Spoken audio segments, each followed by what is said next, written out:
साथियों, मध्य प्रदेश राज्य में अभी मध्य प्रदेश शासन ने 15 नवंबर 2022 को पेशा अधिनियम के अंतर्गत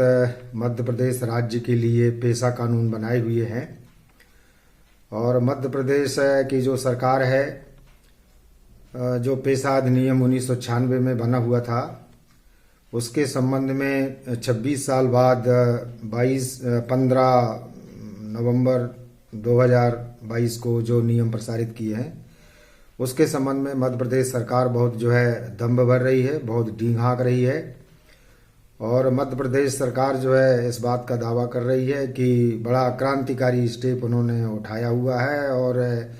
जो मध्य प्रदेश राज्य में ट्राइबल एरियाज़ हैं, शेड्यूल्ड एरियाज जिनको कहते हैं, उनके विकास के लिए उन्होंने बड़ा क्रांतिकारी कदम उठाया हुआ है। और ये जो नियम उन्होंने बनाए हैं बड़े क्रांतिकारी साबित होंगे। तो पेशा अधिनियम के बारे में मैं संक्षिप्त में बताऊं कि जो पेशा अधिनियम है वो पेशा अधिनियम को provisions of the panchayat extension to the scheduled areas act 1996 कहलाता है। पंचायत उपबंध अनुसूचित क्षेत्रों का विस्तार अधिनियम 1996, जो कि 24 दिसंबर 1996 को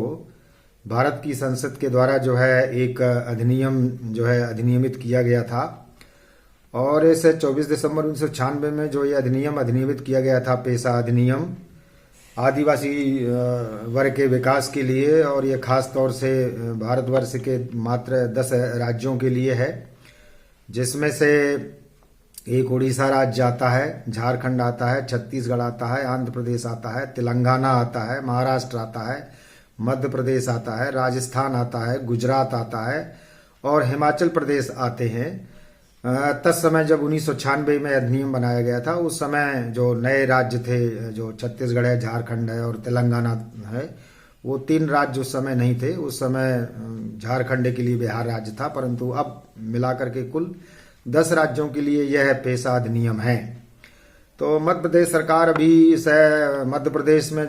आदिवासियों के लिए, और ख़ास तौर से उनको जो आगामी ये 2023 में अक्टूबर नवंबर में चुनाव होना है, उसको दृष्टिगत रखते हुए अभी उन्होंने 26 साल बाद 15 नवंबर 2022 को उन्होंने मध्य प्रदेश पंचायत उपबंध अनुसूचित क्षेत्रों का विस्तार नियम 2022 नियम बनाई हुई है। तो और इसमें मध्य प्रदेश जो सरकार है वो बड़े दम भर रही है और ये दावा कर रही है कि उनके द्वारा जो ये नियम बनाया गया है वो आदिवासियों के लिए बड़ा क्रांतिकारी साबित होगा। तो इस संबंध में मेरा ऐसा मानना है कि राज्य सरकार यदि वास्तव में आदिवासी हितों के लिए चिंतित थी, तो उन्होंने खास तौर से इन 25-26 वर्षों में, जिसमें से 18-19 वर्ष एक पार्टी की सरकार रही लगातार, बीच में थोड़ा सा 1.25 साल के लिए गैप होकर के, तो यदि वास्तव में उन्हें कोई क्रांतिकारी कदम उठाना था और बहुत ही कोई मूल चूल परिवर्तन करना था, तो फिर उन्होंने पेशा अधिनियम को लागू करने के लिए उन्होंने नियम समय पर क्यों नहीं बनाए। मतलब कुल मिलाकर के यह है कि मध्य प्रदेश राज्य में तो ना तो राज्य सरकार के अधिकारियों को, ना किसी मंत्री को, इनको पेशा नियम का कोई ज्ञान ही नहीं था। बल्कि मध्य प्रदेश में पेशा जो अधिनियम है ये 15 नवंबर 2021 को उस समय ध्यान आया जब उन्होंने माननीय मुख्य प्रधानमंत्री जी के अध्यक्षता में एक मध्य प्रदेश में आदिवासी वर्ग का एक सम्मेलन रखा। और उन्होंने जो उस समय यहाँ पर एक हबीबगंज रेलवे स्टेशन है, जिसका नाम बदल करके कमलापति रेलवे स्टेशन किया गया है, तो उस समय इनको ध्यान में आया कि कोई पेशा अधिनियम है और आदिवासियों के विकास के लिए पेशा अधिनियम के अंतर्गत मध्य प्रदेश सरकार ने अभी तक कोई नियम कानून नहीं बनाए हैं। तब कहीं जाकर के अभी 15 नवंबर 2022 को इन्होंने नियम बनाए। और नियम में भी वो ऐसा है, कहीं का ईंट कहीं का रोड़ा और भानुमति का कुनबा जोड़ा। तो उन्होंने ये 15 नवंबर 2022 को नियम बनाए। और अभी राष्ट्रपति जी, महामहिम राष्ट्रपति जी मध्य प्रदेश के दौरे पर आई थी, तो शहडोल जिले के, तो शहडोल जिले में उन्होंने इस नियम को, जो कि पंचायत एवं ग्रामीण विकास विभाग के द्वारा जारी किया गया है, ये राजपत्र में 15 नवंबर 2022 को ये नियम प्रसारित किए और अब सरकार ये दम भर रही है कि आदिवासी के विकास के लिए उन्होंने नियम बना दिए हैं। तो एक तो बात मैं ये कहूँगा कि खास तौर से जब ये नियम मध्य प्रदेश सरकार ने बनाए हैं तो ये नियम बनाने वाली जो बात है, ये नियम तो इन्हें तभी बना लेना चाहिए था आज से जो है 25-26 वर्ष पूर्व। और ख़ास तौर से जो ये पार्टी वर्तमान में यहाँ सत्ता में है मध्य प्रदेश में, तो उनको चाहिए था कि करीब 18-19 साल उनको यहाँ पर राज्य में जो है सत्ता संभालती हुई हो गए, तब उन्हें कोई ध्यान नहीं रहा और अब उनको जो है बहुत दिनों के बाद जो है ध्यान आया। तो ये 24 दिसंबर 1996 का एक अधिनियम है जो कि भारत की संसद के द्वारा पारित किया गया था। और यदि हम इसको लेते हैं तो इसमें इसकी धारा जो 4 वो है, उसमें ये जो है प्रोविजन दिया हुआ है कि जो राज्य सरकार है वो राज्य सरकार जो है 6वीं अनुसूची के अनुसार जो मतलब नॉर्थ ईस्ट में के राज्यों में जो व्यवस्थाएं लागू हैं, नॉर्थ ईस्ट मतलब जो है जो आसाम में और मेघालय में, त्रिपुरा में और मिजोरम में, जहां पर ये 6th शेड्यूल मतलब संविधान का जो 6वीं अनुसूची है, वहां पर 6वीं अनुसूची के अनुसार वहां पर डिस्ट्रिक्ट एंड रीजनल जो ऑटोनोमस काउंसिल है तो वहां पर ज्यादा सशक्त रूप से काम कर रही हैं। तो इसमें तो ये भी प्रोविजन दिया हुआ था धारा 4O के अनुसार कि राज्य सरकारें जो है 6ठी अनुसूची के अनुसार जो उन उत्तर पूर्व के राज्यों में 4 राज्यों में जो व्यवस्था लागू है उसके अनुसार कार्रवाई करने का अनुसरण करेंगी। लेकिन अनुसरण करने वाली बात तो दूर रही, इनको 26 साल तक तो कोई मतलब जो है ध्यान रहा नहीं और 26 साल बाद जो है इस अधिनियम के अंतर्गत अभी 15 नवंबर 2022 को जो है नियम जो है प्रसारित किए हैं। तो कुल मिलाकर के ये है कि ये जो नियम जो प्रसारित किए हैं उसमें अभी बड़ी डींगें हाकी जा रही हैं कि इसमें मध्य प्रदेश सरकार जो है आदिवासियों के लिए अमूलचूल परिवर्तन कर देंगे, बड़ा जो है वो कर देंगे। लेकिन कुल मिलाकर के ये नियम जो बनाए गए हैं, इन नियमों में मतलब जो है जो स्थिति है उसके क्रियान्वयन करने के लिए यदि उसको टाइम बाउंड मैनर में और कोई इसके मॉनिटरिंग के लिए, सुपरविजन के लिए, समीक्षा के लिए सतत कोई जिम्मेवारी किसी अधिकारी को नहीं सौंपी गई है, तो ये जो काम है ये मध्य प्रदेश के जो 52 जिले हैं उनमें से 20 जिले आते हैं और उन 20 जिलों में 89 जो विकास खंड हैं, 89 विकास खंड हैं, वो अनुसूचित क्षेत्र में आते हैं, शेड्यूल्ड एरियाज में आते हैं, जिसमें आदिवासी समाज की जो है बहुलता है। तो कुल मिलाकर के है कि आदिवासी समाज के लिए जो कल्याण है जो है कारी कदम जो है 26 साल पहले उठाया जाना चाहिए था, वो उन्होंने इतने 26 वर्षों बाद जो है नियम बनाए हैं। और इन नियमों में क्रियान्वयन करने के लिए जिला स्तर पर किसी अधिकारी विशेष को जो है इन्होंने नियुक्त नहीं किया है, क्योंकि जिला स्तर पर यदि कोई अधिकारी जो है केवल इन नियमों को क्रियान्वयन कराने के लिए, मॉनिटरिंग करने के लिए काम नहीं करेंगे तो मैं समझता हूं कि ये जो है खटाई में पड़ जाएगा। शुरुआती दौर में थोड़ा सा अभी कुछ ऐसा दिखलाई पड़ रहा है कि कुछ कार्रवाई चल रही है, लेकिन किसी को जब तक जिम्मेवारी नहीं सौंपी जाती है तब तक जो है कोई भी जो नियम बनाए जाते हैं उसका क्रियान्वयन सही हो रहा है, उसकी मॉनिटरिंग सही हो, ये इसके लिए जरूरी रहता है। तो अभी जिला लेवल पर तो कोई अधिकारी इन्होंने जो है सक्षम कोई प्राधिकारी अलग से नियुक्त तो किया नहीं है कि वो इसकी समीक्षा करें और देखें कि वास्तव में इसका पालन हो रहा है कि नहीं हो रहा है। और इसका जो जिम्मेवारी है मैं समझता हूं कोई कलेक्टर या कोई सीओ जिला पंचायत या कमिश्नर इसको नहीं देख सकते हैं। कारण क्या है कि उनके पास बहुत काम रहते हैं और इनकी समीक्षा के लिए जिले में एक अधिकारी कम से कम 20 जिलों में होना चाहिए था, जो कि वो समीक्षा करते और देखते कि वास्तव में जो है इन नियमों का कड़ाई से पालन हो रहा है कि नहीं हो रहा है। तो इस तरह से कुल मिलाकर के यही है कि अभी जो यदि हम इसी में देखें तो इसमें एक ऐसा भी प्रोविजन डाल दिया गया है कि जो तेंदुपत्ता का संग्रहण का जो काम होता था, तेंदुपत्ता के संग्रहण का कार्य जो है ये लघु जो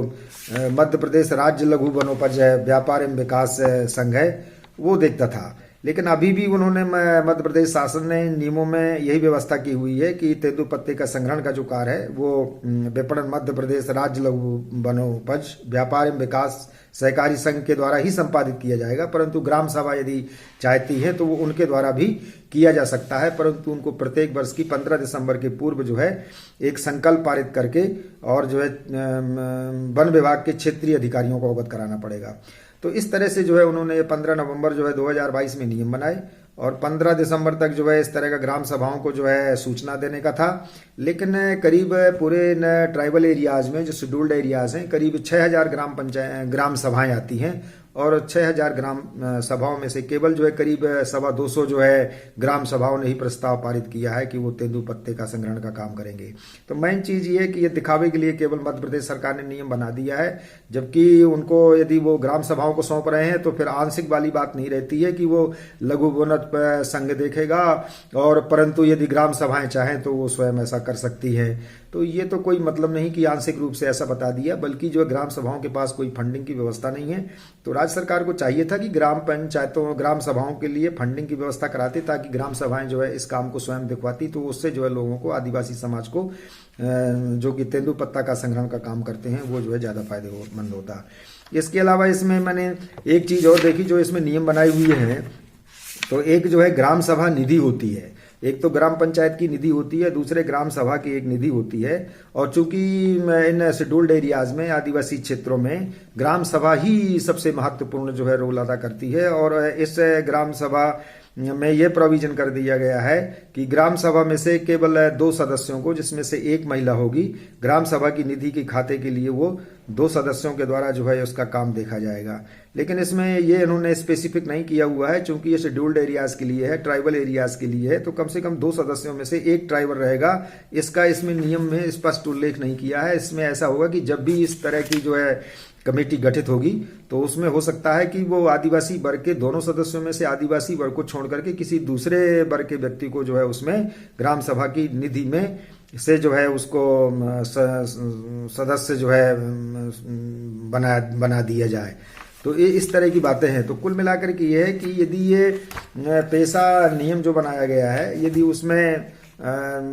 सटीक ढंग से, कारगर ढंग से कुछ अच्छी कार्रवाई होती है, तभी यह फलीभूत हो सकता है। वरना ये केवल दिखावे के लिए है कि मतलब जो है ये इस तरह का होगा, क्योंकि जो इसमें प्रोविजन दी हुई है वो पेशा अधिनियम के प्रावधानों के अंतर्गत लिए गए हैं। तो जब उन्होंने, राज्य सरकार ने 26 साल तक पेशा अधिनियम का सही ढंग से क्रियान्वयन नहीं कराया, तो ये नियम बना करके जिसके लिए समीक्षा करने हेतु जिला स्तर पर अधिकारी कोई किसी की नियुक्ति नहीं की गई है। तो इस तरह से तो मुझे ऐसा लगता है कि शायद ये राज्य सरकार केवल डींग हाँक रही है, और चुनावी जो है साल को देखते हुए जो है इस तरह का नियम बना करके केवल आदिवासी भाइयों को लुभाने के लिए कि उन्होंने बड़े अच्छी कारगर कार्रवाई कर दी है, इस तरह से बताया जा रहा है। जबकि अधिनियम के मुताबिक तो ये था कि धारा 4 ओ के अंतर्गत कि इनको जो है, जो नॉर्थ ईस्ट के जो 4 स्टेट है, आसाम, मेघालय, त्रिपुरा और मिजोरम, उसके अनुसार इनको जो है जिला एवं क्षेत्रीय जो स्वायत्त जो परिषद होती है उसके अनुसार कार्रवाई करने के लिए अनुसरण करना था। लेकिन वो अनुसरण करने की कार्रवाई जो है राज्य सरकार ने नहीं की, बल्कि जो है केवल जो है ये नियम बना करके जो है कारगर कार्रवाई करने का जो है बड़ा जो है इसका प्रचार प्रसार कर रहे हैं। तो मैं ये मानता हूं कि राज्य सरकार को इस संबंध में टाइमली, मंथली और जो है पाक्षिक, इसके लिए हमेशा समीक्षा करने के लिए प्रत्येक जिले में, उन 20 जिलों में जहां पर 89 विकास खंड आते हैं, अधिकारी नियुक्त करा करके और उसका राज्य स्तर से भी उसकी प्रत्येक माह जो है उसकी समीक्षा हो, तभी ये जो है पेशा नियम मध्य प्रदेश का जो है सफल हो सकता है। वरना वो जो है जैसे अधिनियम का क्रियान्वयन 26 साल तक नहीं हुआ, यही हाल जो है मध्य प्रदेश के पेशा नियमों का भी होगा, ऐसा मैं मानता हूँ।